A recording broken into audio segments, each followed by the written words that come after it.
I've made so many mistakes while playing Pokemon Pocket this past month that I want to share with new players each of the big ones and how you can avoid them to get the most out of your Pocket experience. Hey guys, Zen here, and here are my 5 top mistakes that you might be making in Pokemon Pocket as a new player, because I know I sure did. Now, right off the bat, as a new player, I think your first mistake could be linking your profile to a brand new Pokemon Pocket account.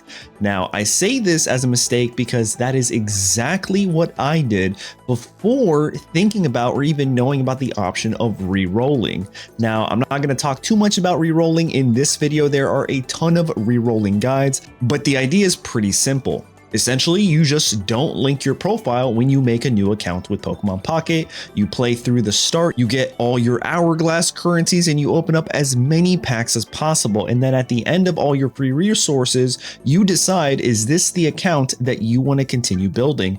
If not, well, then you can delete your account. And deleting your account is actually pretty simple. All you have to do is go into your start menu, go into others, scroll all the way down to account. And at this point, you can delete saved data and then redo the whole process again. However, if this is an account that you want, then you can just link it to a Google account or even your Nintendo account. And there you go. That is your account that you can have and continue to play with. Again, I unfortunately did not re-roll for my collection, but I am pretty happy with how it's turning out. But if you're someone who wants a specific card, like, I don't know, a crowned Mewtwo, or maybe you're trying to build a super meta Pikachu deck, well then re-rolling could save you a lot of resources in the long run. So again, only link your profile to your account if you're sure this is the account you want to grow and build. Moving on to mistake number 2, and that's not deciding on a deck to build before opening your first 10 plus packs. Now, if you're a collector, you can open whatever packs you want. Don't let me stop you. However, if you wanted to build a somewhat competitive deck, then I'd suggest doing exactly what I did and looking at the main cards you need for that deck and opening that single type of pack. For example, if you just so happen to want to build the strongest Mewtwo EX deck, well then the Mewtwo pack would get you the staples you need, which is why I recommend you open the Mewtwo packs before opening any of the other 2 packs. So that way you can get the cards that you need for your deck. Now remember, you are using your in-game currency and resources to prioritize a specific deck. So again, if you're into battling, then this is definitely the way to go. Again, this is something that I did unintentionally actually, and ended up being able to build the strongest Mewtwo deck with 2 EXs after only opening about 20 packs, which is pretty solid results. Mistake number 3 is using these pack points here for cheap cards like a Bulbasaur, instead of using them for more valuable cards to help you build your collection and your decks. Instead, I'd suggest you use them for supporter cards and 2 diamond cost cards. Now, the reason I recommend 2 diamond cost cards is because these are typically the first stage Pokemon cards that you need to complete a full line.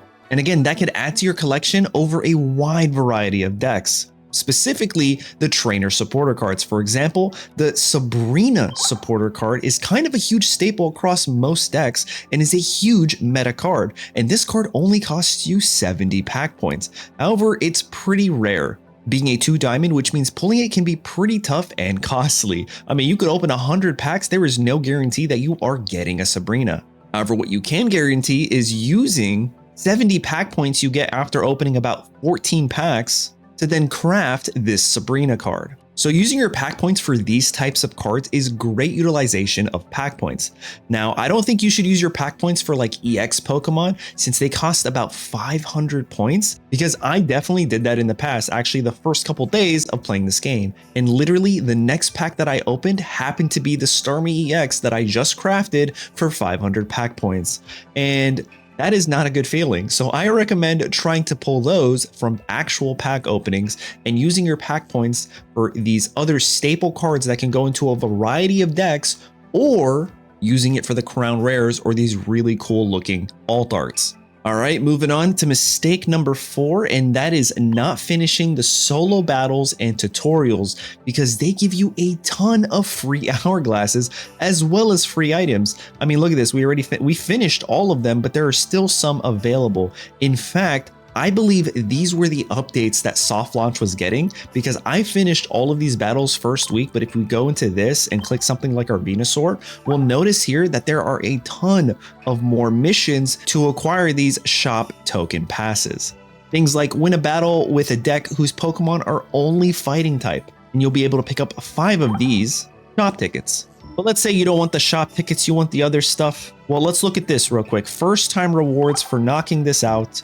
You get 7 hourglasses, and this is the expert one. This is pretty good. So across all of these, you're getting a ton of free hourglasses. And let's look at the beginner ones.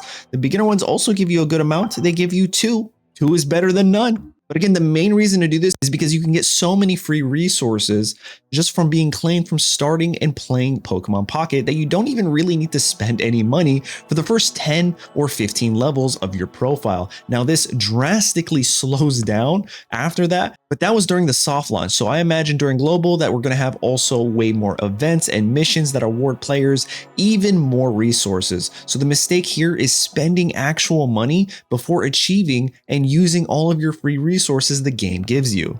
I mean, heck, you could even go to guide here, and this gives you free cards that you can essentially use your shop tickets for in order to get from the shop. Another mistake that I clearly made myself. But yeah, finish all the in-game missions, the beginner missions, the advanced missions as much as you can, all the solo battles. Because again, for soft launch, I believe you get around 300 free hourglasses for just playing the game and completing the quests. Oh, and also adding friends to your friends list. So be sure to prioritize that. And now for the final mistake that I'd recommend new players not to make is not wishlisting your missing cards and wonder picking for them.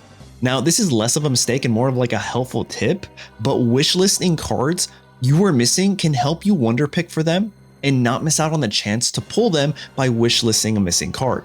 For example, if we go right here, I don't have this card and I have it wishlisted. So if we go into our wonder pick, now we're going to hopefully get lucky and have it there. But if we're in our wonder pick and we scroll down, we'll notice that most of these cards start to become a blur. And what we're looking for, if we're lucky, we'll see in the corner of one of these cards, in the upper right corner, we'll see a heart. And that's going to indicate to us that this is a wishlisted card, and that is a card that we are currently searching for to complete our collection. And oh, perfect. If we look right here, we'll see the Vileplume is the card that we needed. However, we got super unlucky because that is just my luck in this game, and we picked a Snom, something we have probably 30 of. But this is definitely something I recommend because a heart will show up in the corner of your card in the Wonder Pick section, and this will help it stand out and help you improve your odds of completing your collection. But yeah, there you guys have it. Those are my top 5 beginner mistakes that myself and most new players probably make. And hopefully this video has been helpful to you, so that way you can avoid making these mistakes and make the most of your Pokemon Pocket experience. Don't forget to hit the like button, subscribe, and if you enjoyed this video, then check out the rest of the channel because there are a ton of helpful resources for Pokemon Pocket. Thanks for watching, and I'll catch you guys in the next one. Later.